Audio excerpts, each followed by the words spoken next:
Good morning, student. We studied about unique world of organisms. Today our topic is who can see how far. कौन बहुत लंबी दूरी तक देख सकता है। तो ये आज जो हमारा टॉपिक है वो कुछ एक्टिविटी के ऊपर डिपेंड है। तो आप जो आज इस टॉपिक में पढ़ेंगे वो आप खुद अपने घरों में एक्टिविटी करेंगे with the help of your brother and sister and your father and mother. Okay, write down some name of a paper. एक पेपर पर कुछ नेम लिखो। Place it on a wall. इसे एक दीवार पर लगा दो। Now seeing the name walk away from the wall and notice how far can you see them clearly. अब आप क्या करोगे, अब आप इन जो आपने नेम्स लिखे हैं इनको पढ़ोगे और फिर उसके बाद थोड़ी थोड़ी दूर होते हुए चले जाओगे और उससे आप ये आइडेंटिफाई करोगे कि आप इनको कितनी दूर तक पढ़ सकते हो। Okay, I structure of a fly और a mosquito is very different. तो जो आई स्ट्रक्चर होता है, जो हमारी आंखों की जो बनावट होती है, वो मक्खी मच्छर होते हैं वो कुछ अलग होती हैं, उनसे बहुत अलग होती हैं। They fly away at once seeing any moving object. और वो जैसे ही कोई मूविंग ऑब्जेक्ट होता है, उन्हें जब भी कोई चीज़ हिलती डुलती दिखाई देती है तो वो बहुत स्पीड से क्या करती हैं, उड़ जाती हैं। आपने भी देखा होगा कि घर में मक्खी या मच्छरों को देखा होगा कि जैसे ही आप उनके पास आने की कोशिश करते हो या उनको मारने की कोशिश करते हो तो उससे पहले वो क्या हो जाते हैं, उड़ जाते हैं। Their eyes are different from the eyes of human beings and animals. उनकी जो आंखें होती हैं वो इंसानों से और जानवरों से अलग होती हैं। A loud wedding procession was passing near Mayank house. एक बहुत शोर में, जो शादियों में जो आवाज़ होती है, जो लाइन, तो एक ग्रुप था या लाइन हम कह सकते हैं, वो मयंक के घर के पास से गुजर रहा था।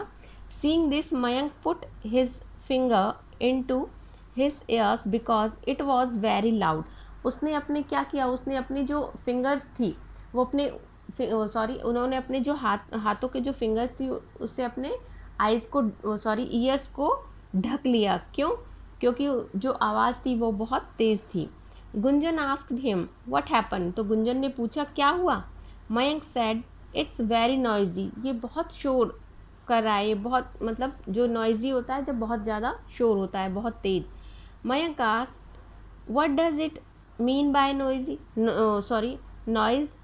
तो मुनिया ने उनसे पूछा कि इसका क्या मतलब होता है कि ये बहुत शोर था या ये बहुत तेज़ आवाज़ थी। Mayank said when we hear a sound louder than our hearing capacity it is called noise. तो मयंक ने बताया कि जब जितना हमारी सुनने की क्षमता है, अगर हम उससे बहुत ज़्यादा साउंड, उससे बहुत ज़्यादा आवाज़ सुनते हैं तो इसे हम क्या कहते हैं, शोर कहते हैं। जैसे कि अगर बहुत तेज जब कोई चिल्लाता है तो आपको क्या लगता है, वहाँ नॉइजी फील होता है, बहुत शोर शराबा फील होता है। तो ये क्या कहा जाता है, इसको क्या कहा जाता है, नॉइज।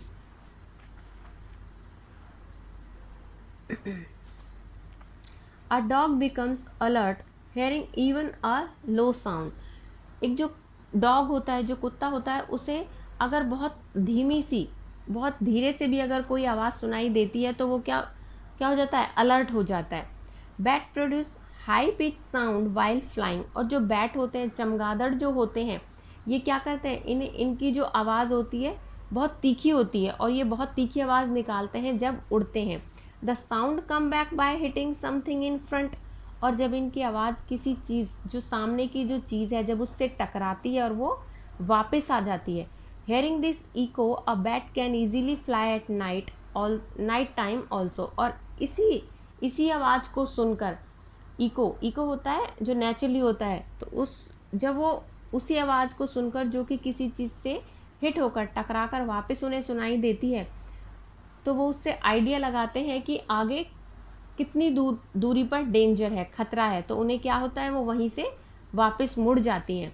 तो और इसी वजह से वो नाइट में बहुत इजीली फ्लाई करते हैं। क्यों? क्योंकि नाइट में होता है जो वो इंसानों का शोर नहीं होता है, गाड़ियों का शोर शराबा नहीं होता है, जो बर्ड्स होते हैं उनकी साउंड नहीं होती है, और बैट्स क्या करते हैं, बैट्स जो हाई पिच साउंड निकालती हैं, बहुत तीखी आवाज़ निकालती हैं, तो उन्हें अपनी साउंड अच्छे से सुनाई देती हैं, वो उसको अच्छे से आइडेंटिफाई कर सकती हैं।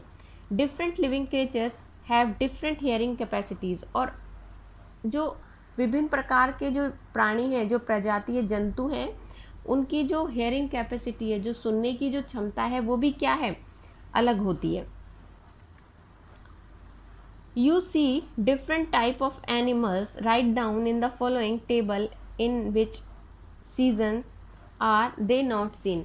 ये एक एक्टिविटी है, एक टेबल आपको दी हुई है, इसमें कुछ एनिमल्स के नेम दिए हुए हैं और उसमें दिया गया है कि उस सीज़न का नेम लिखो जिसमें कि वो दिखाई नहीं देती है। जैसे कि लिजार्ड है, स्नेक है, फ्रॉग है। तो ये हमें कब नहीं दिखाई देते हैं, ये हमें विंटर सीजन में नहीं दिखाई देते हैं। और सबसे ज़्यादा हमें कब दिखाई देते हैं, ये फ्रॉग आपको सबसे ज़्यादा कब दिखाई देते हैं, रेनी सीजन। लिजार्ड आपको समर सीजन में बहुत ज़्यादा दिखाई देंगी। तो इस तरह से कुछ सबके जो एनिमल्स होते हैं उनकी अलग अलग कैरेक्टरिस्टिक्स होती हैं। डिम्पल, ये कन्वर्सेशन है छोटा सा, इसके बारे में हम पढ़ते हैं। Dimple, Chander bro, can I also live under water like a fish and fly like a bird, कि क्या क्या मैं मछली की तरह पानी में रह सकती हूँ या फिर एक बर्ड की तरह उड़ सकती हूँ। देन चंदर ने क्या आंसर दिया, Dimple, all living being have their own special qualities, human beings, bird, insect etcetera are different from each other. तो चंदर ने उसको जवाब दिया है कि जो लिविंग बींग्स होते हैं, जिनके अंदर जान होती है, उनकी अपनी अलग क्वालिटी होती है, स्पेशल क्वालिटीज़ होती हैं, गुण होते हैं उनमें। और इंसान, बर्ड, इंसेक्ट, कीड़े और जो जानवर होते हैं वो सब क्या होते हैं, एक दूसरे से अलग होते हैं। Colony of ants, colony of ants, ants का जो ग्रुप होता है, जब बहुत ज़्यादा आंट्स, चींटियाँ हमें पाई जाती हैं तो उसको हम कहते हैं कॉलोनी।